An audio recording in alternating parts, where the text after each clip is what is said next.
¿Qué tal, amigos de Encuentro de Negocios? Como siempre, un gusto saludarlos en este martes 30 de marzo del año 2021 para Encuentro de Negocios a través de nuestras plataformas digitales. Como siempre, un gusto tener a nuestro amigo Rodrigo Ortiz en el análisis de la Bolsa de Valores, Economía y Finanzas. Estimado Rodrigo, como siempre, tenerte aquí en Encuentro de Negocios en esta semana ya Semana Santa, es también semana pues de descanso para algunos.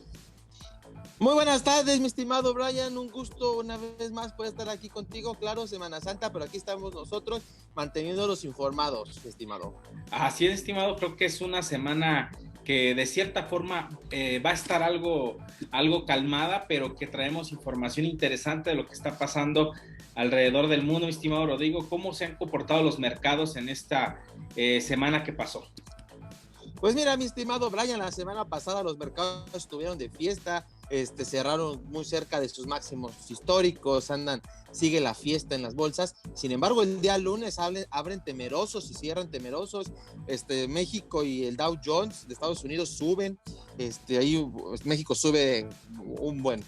bien, 0.70%, el Dow Jones sube 0.30%, pues una ligera subida. Sin embargo, el que empieza a caer y se tambalea es el Nasdaq, baja 0.40%, digo, es una baja ligera. Sin embargo, lo interesante es el por qué se da esta baja y por qué se separa del Dow Jones. Lo que pasa, mi estimado, es que hay un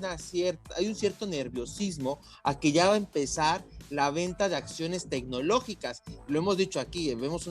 ahí algo muy cercano a burbuja, las vemos sobrevaloradas, y entonces parece ser que ya van a empezar las ventas de las empresas tecnológicas, y esto se vio reforzado el día viernes, mi estimado. Hubo una operación de más de 20 millones de dólares que se vendieron en acciones tecnológicas, no de las más famosas, sin embargo se venden, y esto fue porque se activó de forma inmediata un operador chino que tenía una cuenta en Estados Unidos. Había contratado derivados de estas acciones, en las cuales pues no logró pagar la prima que tenía que pagar. O sea, le hacen una llamada de margen para poder mantener su posición porque ya había perdido mucho dinero, entonces no la logra pagar, y entonces este banco en automático de Estados Unidos vende las acciones. Esto todavía no es, esto es información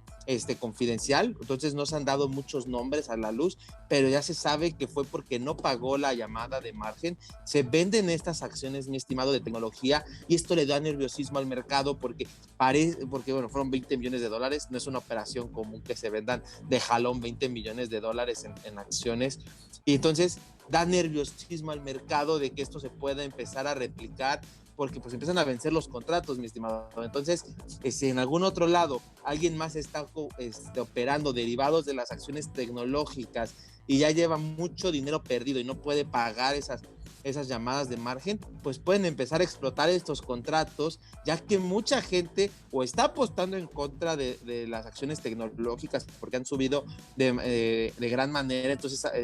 piensan, como nosotros hemos pensado, que ya están sobrecompradas y que en cualquier momento pueden bajar, pero como han seguido subiendo, pues esta gente que apostó en contra está perdiendo. Entonces, como es algo que se ha dado común en este último tiempo, pues se puede repetirse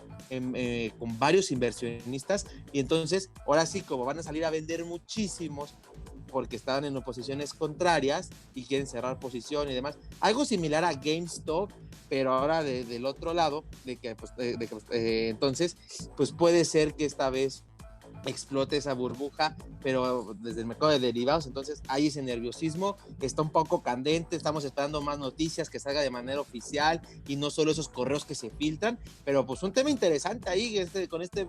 este inversionista chino, y que el Banco de Estados Unidos vende inmediatamente y como que no le hizo la llamada de margen. Está como que esa discusión ahí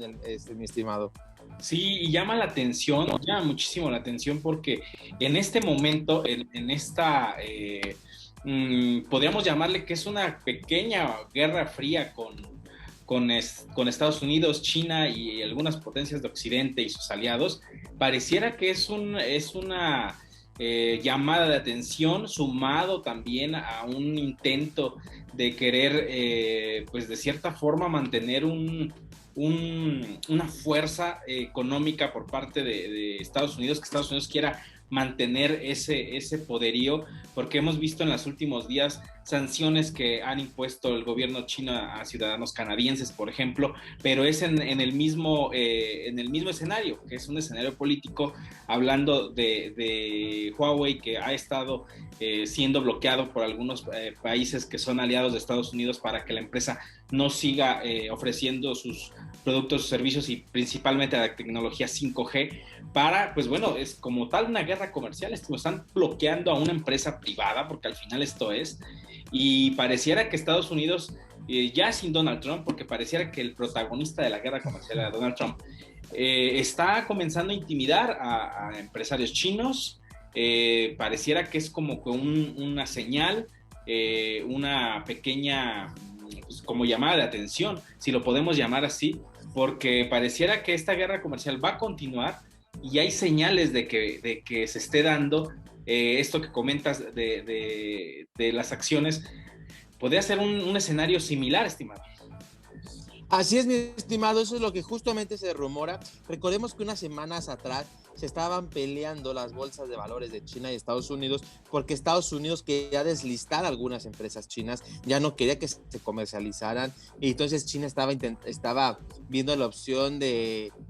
contraatacar de la misma manera, y entonces todo parece ser que va sobre esta línea. Como lo repito, no ha salido la información oficial, pero se rumora que va por esta línea, que el Banco de Estados Unidos le dé la instrucción de no pedir la llamada de margen al inversor chino, que simplemente ejecutara la operación como si el inversionista chino hubiera decidido no pagar la llamada de margen, y entonces vendieron sus posiciones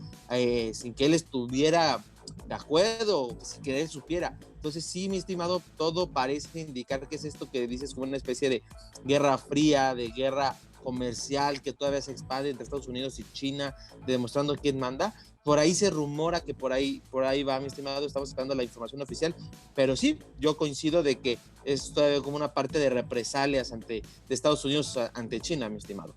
Sí, y se combina con algo similar, pero en China, como tal, con Jack Ma, el fundador de Alibaba, que el gobierno chino también, pues de cierta forma lo obligó a alejarse un poco del mercado estadounidense, al ver que pues se ponía muy crítico con los reguladores chinos, y aparte el acercamiento que estaba teniendo ya con el mercado bursátil en los Estados Unidos estaba preocupándole al gobierno chino. Al final de cuentas es lo mismo, es una intención de guerra de poder económico, y pareciera que en esta nueva era que es totalmente capitalista y de inversión, pues va a estar muy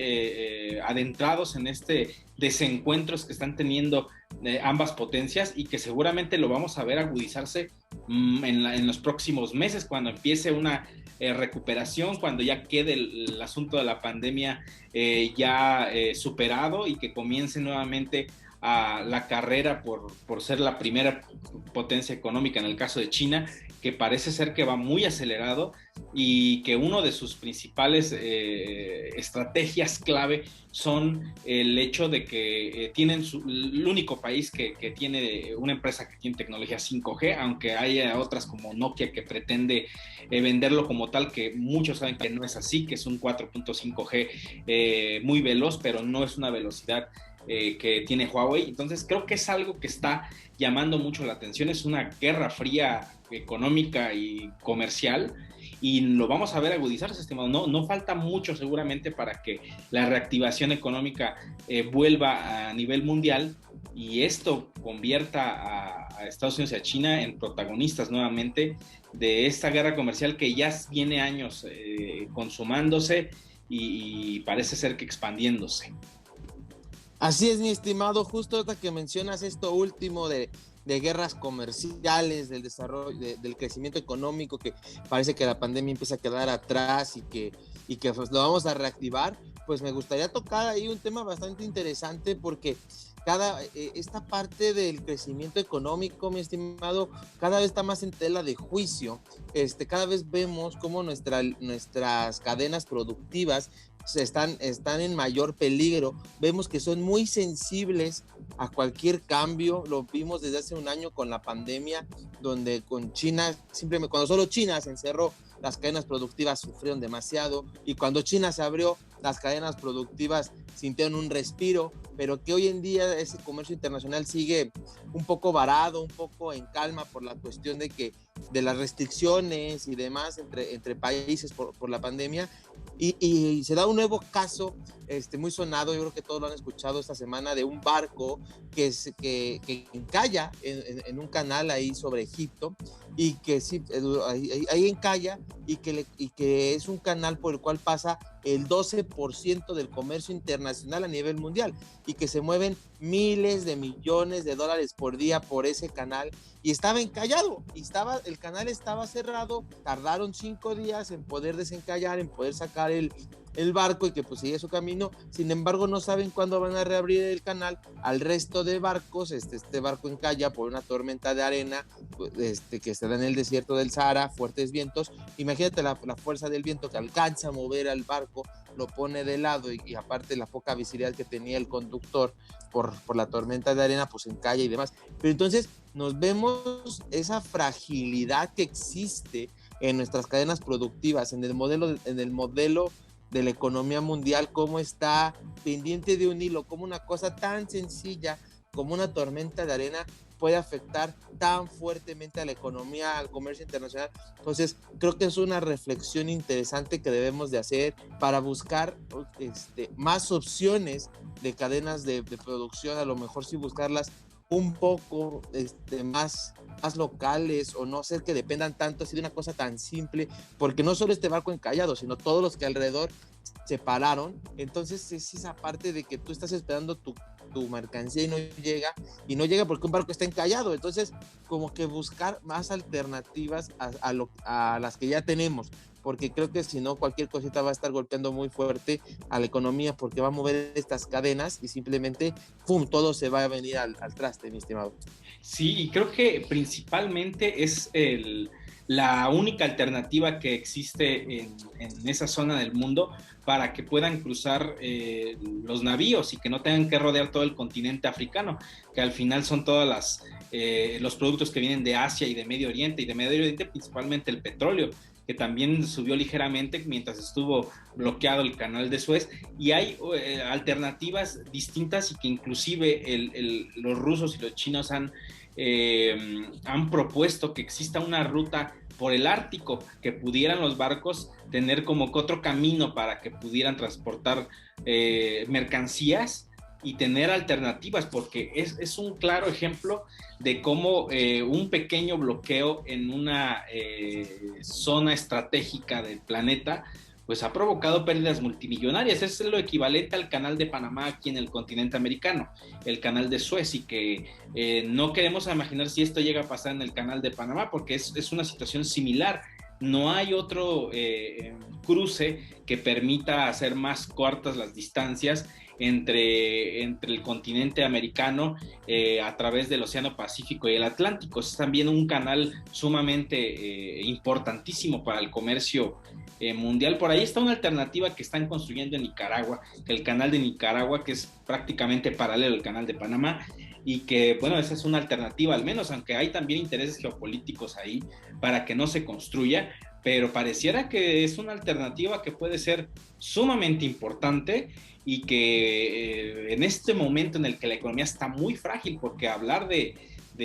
lo que está sucediendo es que tal vez no afectó porque duró 5 días, pero imaginemos si hubiera tardado las semanas que estaban estimado en que se removiera el buque, que verdaderamente iban a ser de 3 a 4 semanas en poder volver a que existiera tránsito sobre el canal. Eso hubiera llevado a que muchas materias primas no llegaran a tiempo a su destino. Incluso se hablaba del papel higiénico, que incluso la celulosa con la que se utiliza para fabricarlo no iba a llegar a tiempo a las fábricas, y que pudiera existir un problema de escasez de papel higiénico en algunas zonas del mundo. Ese es un claro ejemplo, estimado. Entonces, imaginemos si hubiera durado 3 semanas, 4 semanas, un mes, un bloqueo de esta magnitud. Creo que tienden un hilo en la economía mundial, y creo que llevarlo más allá de lo geopolítico, porque el mismo canal del Ártico que desean los rusos y los chinos, que muchas empresas utilicen ese camino para transportar, no lo utilizan por temas geopolíticos, porque Estados Unidos no quiere que los rusos, que los chinos tengan un dominio, y por ello pues no hacen que esa ruta pueda ser una alternativa. Lo mismo pasa en Nicaragua con el canal que se está construyendo, que está principalmente financiado por los chinos. Entonces es algo que no es momento como que las potencias estén peleando, y más después de salir de la situación económica que va a dejar la pandemia. Así es, mi estimado, justamente de acuerdo, las potencias ahora necesitan sumar fuerzas y buscar la forma de reactivar esta economía mundial que se ha visto muy dañada durante este año. A eso le sumamos que se están peleando, o sea, las potencias solo han buscado salvar su economía, salvar lo que está ahí dentro de ellos, pero sin ver más allá, porque a lo mejor si ven un poco más allá de ellos, si suman fuerzas, pueden hacer que la economía mundial se recupere más fácilmente y más rápidamente, apoyando otros países estratégicos de ellos mismos para darle dinamismo a la economía, y que no solo el crecimiento y todo se centre en ellos, y que no estén tomando lo que hemos dicho de esas políticas monetarias erróneas de imprimir dinero, porque la inflación se va a disparar, mi estimado. Y eso es muy importante, esa parte de la inflación ahorita, porque salió en la parte de Banco de México. El jueves pasado, Banco de México tiene reunión de política monetaria en el cual decide ponerle un alto a las bajas en la tasa de interés. Ya habíamos tenido 3 meses consecutivos de baja de tasas, y entonces deciden parar por un momento y ver qué pasa, porque ahora Banco de México está en una disyuntiva, porque la inflación del mes de febrero salió en 4.2, está fuera del rango de Banco de México de más menos 1, donde es 3% más menos 1, o sea, en 4, se salió nuevamente del rango, lo cual haría que Banco de México subiera, de continuar esta tendencia, subiera su tasa de interés para que la inflación vuelva a bajar, porque con eso va a incentivar el ahorro, va a hacer que la economía se ralentice un poco, y entonces va a regresar la inflación a los niveles que Banco de México quiere. Sin embargo, estamos saliendo de una pandemia. Bueno, creo que todavía nos falta bastante para salir, pero estamos después de un año de pandemia, donde la economía es lo que más golpeado se ha visto. Entonces, ralentizar más la economía con una subida de tasas de interés no es justamente lo que Banco de México quiere hacer, pero está en eso de ¿qué hago? ¿Dejo que la economía siga creciendo y que la inflación aumente, o detengo la inflación pero la economía se va a ralentizar? Entonces está en una disyuntiva bastante fuerte Banco de México de qué hacer, de qué decisión tomar. Y entonces ahí es bastante, porque aparte estamos viendo factores macroeconómicos muy, muy raros, mi estimado. Por otro lado, vemos cómo las cuentas que pertenecen al agregado monetario del M1, que son todas las cuentas bancarias y de cheques, de cuánto está depositado en los bancos, tanto en Estados Unidos como en México, están en récord, mi estimado. O sea, hay un ahorro drástico, tremendo en los dos países, y se entiende porque la gente no ha salido en un año. Todo el dinero que gastaban cada vez que salían lo han estado ahorrando, gran parte de esto. Entonces, este ahorro que ellos siguen, que están teniendo, pues está en esas cuentas, y está esperándose a gastar. La gente está ahorrando ahorita por prevención, pero cuando la economía se diga que ya es más seguro, que ya no va a haber tantos contagios de coronavirus, y la gente salga a gastar este dinero, va a ser un agregado monetario, mi estimado, a la economía tremendo. Y ese es el riesgo, ese es el miedo que hay en Estados Unidos, que la inflación se dispare después de todo este dinero que imprimió, porque el dinero ahorita no está circulando, el dinero está ahorrado o está invertido, como fue dinero gratis invertido en activos de riesgo. Y entonces, tanto en México como en Estados Unidos, pero más Estados Unidos porque imprimió dinero, hay un riesgo de inflación. Y en México, cuando se sienta más tranquila la gente de salir y empieza a gastar más, va a sacar ese dinero de sus cuentas de ahorro y va a gastar, y la inflación también se va a poder disparar, mi estimado. Entonces, sí hay un temor por esta cuestión de la política monetaria. Sin embargo, pues es una disyuntiva, porque se están viviendo cosas raras, mi estimado. Todo lo que se está viendo lo contrario a lo que dice el libro de texto, ¿no? Estamos en esa parte donde ahora sí que la realidad está superando lo que la teoría dice, y entonces, ¿qué hay que hacer, no? Entonces vamos a ver, yo creo que una evolución en la economía hacia nuevas políticas, nuevas formas de controlar este tipo de factores macroeconómicos que no se habían visto antes. Hemos ido, así como van apareciendo, los vamos controlando, pero pues ahora estamos en una economía totalmente volteada, mi estimado. Sí, se está viviendo algo que no se había vivido jamás, principalmente por, bueno, todo a raíz de la pandemia del coronavirus. Y ahorita que mencionas esta parte de todo el dinero que está guardado, porque es toda la gente que no ha gastado, que ha tratado de ahorrar, y que algunos han recibido el cheque de apoyo en los Estados Unidos, el primero y el segundo. Pues pareciera que hay una demanda reprimida, le llaman algunos analistas, porque precisamente en cuanto se pueda gastar, pues el dinero va a empezar a fluir, y el tema va a ser la inflación, estimado. Creo que aquí es donde va a llegar un punto decisivo para que Estados Unidos piense nuevamente en, pues, verdaderamente reconsiderar la política de imprimir dinero, porque la confianza se pierde totalmente. No hablamos tal vez de que el mundo pueda dejar de confiar en el dólar, pero no es posible que una nación, solamente por tener una moneda que está reconocida a nivel mundial, que no la sustenta nada, porque la economía de Estados Unidos no la sustenta nada más que la confianza, pues imprima dinero cada vez que lo desee. Entonces esto va a ser un problema que seguramente se va a materializar en alguna parte del futuro, en los próximos meses, cuando la gente salga y gaste y compre. Seguramente es ahí donde se va a ver la magnitud de lo que hicieron, porque son dos cheques de estímulo que ya se enviaron, y algunos seguramente no han utilizado ni siquiera el primero, estimado. Entonces es una cantidad de dinero que es enorme, multiplicado por todos los ciudadanos de Estados Unidos que recibieron la ayuda y el estímulo, y que vuelve a trastocarse estos temas que ya ni son conspirativos, sino son más sensibles, en la cuestión de que el dólar pierde valor. Existen otros recursos digitales como el Bitcoin y algunas otras criptomonedas que pueden ser una reserva y que son totalmente contrarios a la inflación. Creo que son momentos que van a marcar seguramente cambios en la política económica a nivel mundial, y creo que Estados Unidos va a tener que aprender de esto que hizo, porque no creo que sea una alternativa a seguir imprimiendo dinero, o sea, una tercera, una cuarta ayuda si es que fuera necesario. Creo que ya caería en el exceso y pone en tela de juicio seguramente el poder adquisitivo de su moneda. Sí, mi estimado, pone totalmente en tela de juicio el poder adquisitivo de la moneda y la confianza, porque ahora sí que vamos a regresar a un punto en el cual el dinero de Estados Unidos va a valer lo que vale ese papel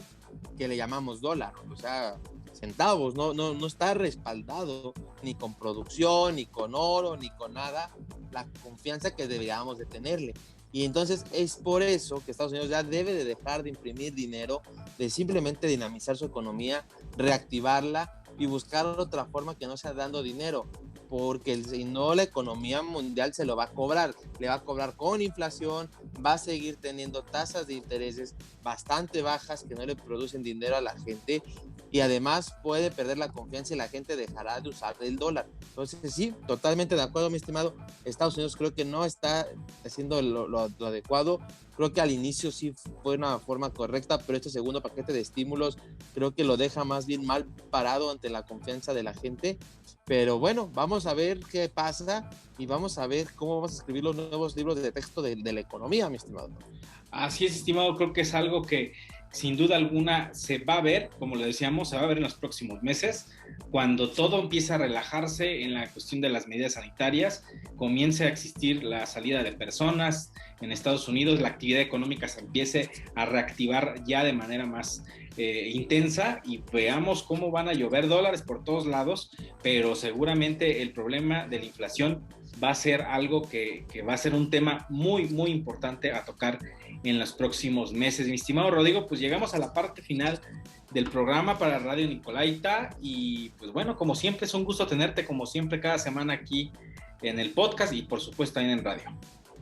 Muchas gracias, mi estimado Brian. Un gusto una vez más poder estar aquí contigo. Y pues bueno, nos escuchamos la próxima semana aquí a través del 104.3 de FM Radio Nicolaita y a través también de nuestros podcasts y en nuestro canal de YouTube. Yo soy Brian Ramírez. Hasta la próxima.